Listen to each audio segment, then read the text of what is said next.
Hola, soy Gisette Rosas Cardona, periodista, productora y podcaster en Negra como yo. Negra como yo es un proyecto que surge de la necesidad de tener conversaciones alrededor de la identidad afrolatina, hablar de aceptación corporal, hablar de cuidado para el cabello afro rizado y además hablamos de cultura, de entretenimiento y de sociedad. La situación actual en cuanto a los derechos de la comunicación en Venezuela es bastante compleja. Primero, hay que entender que el acceso a Internet no está garantizado para todas las personas en el país y aunque ha habido un aumento de diversificación en cuanto a las empresas, en cuanto al acceso al Internet, ya que hay ahora Internet satelital y la fibra está llegando a muchas regiones que antes no tenían, la calidad y el pago al servicio hace que eh, esto se vea afectado. Y por otro lado, hay que tener en cuenta en cuanto a los derechos de la comunicación es que hay persecución política actualmente. Desde el 2004 tenemos vigente la ley Resorte, que es la ley de responsabilidad social en radio y televisión, lo cual ha hecho una institucionalización de la persecución política y la censura. Esta ley, su principal foco ha estado en vigilar y censurar a todos aquellos medios de comunicación que hablen en contra de las políticas del gobierno actual. Además, sigue vigente la ley contra el odio y muchísimos artículos dentro del Código Penal que hacen una persecución a todo lo que se comunica en el país. Basándome en el informe realizado por Caleidoscopio Humano, también tenemos que hablar de un proyecto que se llama La Muerte Civil y que es la conjunción de dos leyes.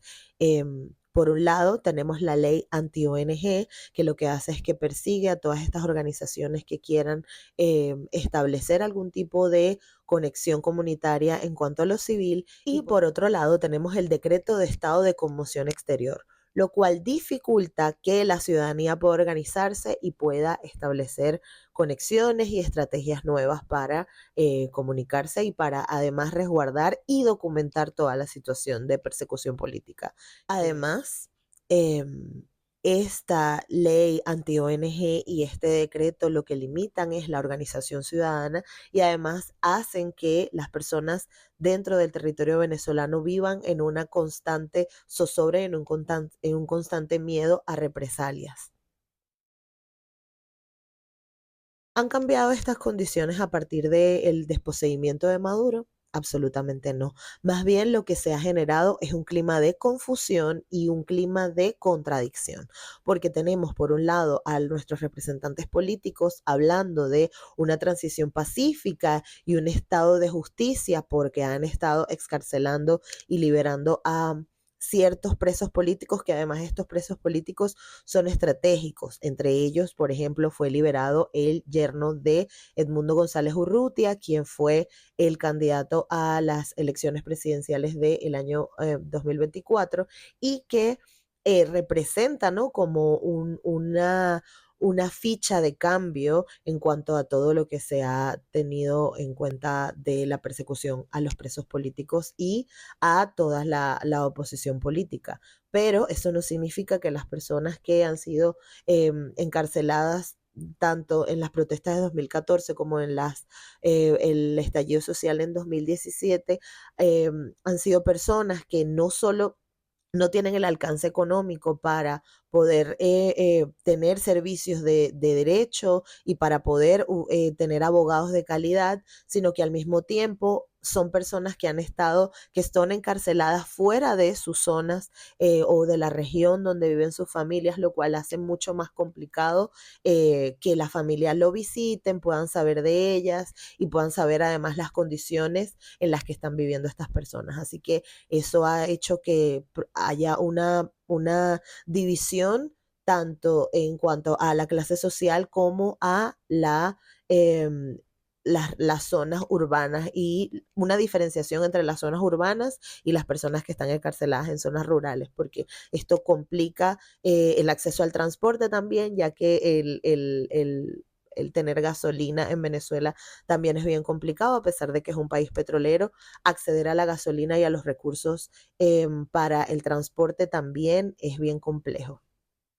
Esto significa que en cuanto a temas de derechos a la comunicación, la estrategia sigue intacta. Se siguen persiguiendo a instituciones y organizaciones que denuncian la falta de libertad de expresión y al mismo tiempo solo ha habido un enfoque en cuanto al uso de los recursos y a los cambios económicos, ¿no? Para hacer esta transición democrática, pacífica y tranquila, pero no es así.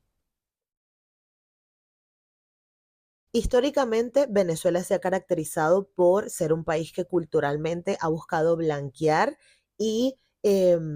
basarse en estereotipos eurocéntricos a la hora de la representación en los medios de comunicación. Al mismo tiempo, las culturas dentro del país, tanto la cultura afro-venezolana como las comunidades indígenas, han visto es un, se han visto representadas únicamente en un tema de folclorización y en falta de profundidad de las problemáticas que experimentan estas comunidades. Es decir, tanto las comunidades afrodescendientes como las comunidades indígenas dentro del territorio venezolano han tenido una representación, por no decir pésima o pequeña, dentro de los medios de comunicación tradicionales, y la representación que ha habido ha sido para folclorizar y para únicamente hablar de las cargas culturales, sin tomar en cuenta las problemáticas particulares de cada comunidad.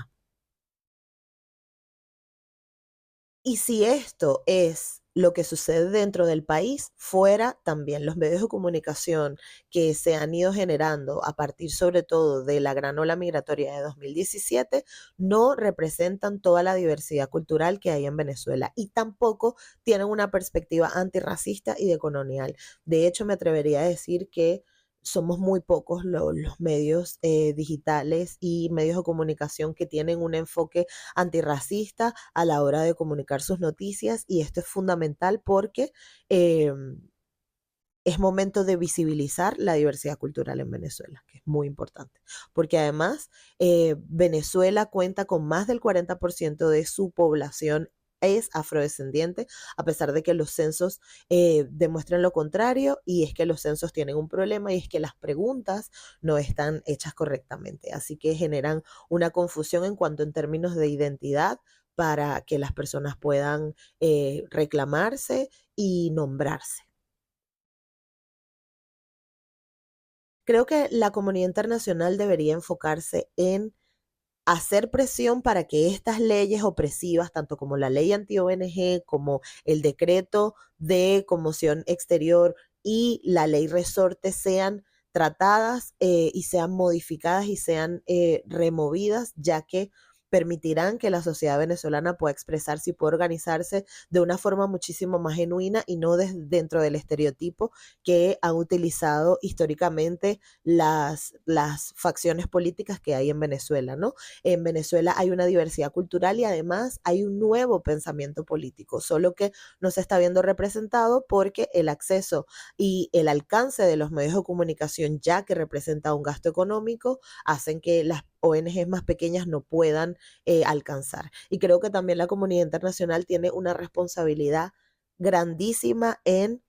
hacer que esta ayuda económica pueda llegar directamente a quienes están haciendo el trabajo de campo y quienes están impactando en la sociedad. Porque lastimosamente, para que una ONG o una organización que además está recopilando datos y está trabajando con la gente pueda sobrevivir, necesita el sustento económico, y esto es fundamental, tanto como con donativos, como programas de mecenazgo, como darle voz y darle alcance en instancias internacionales a estas organizaciones. Yo me basé para hablar de estos datos en el informe hecho por Caleidoscopio Humano, que es una de las tantas instituciones que no solo tiene una perspectiva de colonial antirracista, sino que al mismo tiempo está basándose también en proteger los derechos de la comunidad LGBT, que como bien sabemos son una de las comunidades más vulnerables dentro de todas las problemáticas políticas, al mismo tiempo que las comunidades afrodescendientes e indígenas. Entonces, es importante que en términos también de libertad de expresión, no solo se le dé alcance y voz a los medios venezolanos, sino que se ponga con lupa a mirar la diversidad también que hay y cómo comunican la diversidad estos medios de comunicación afuera.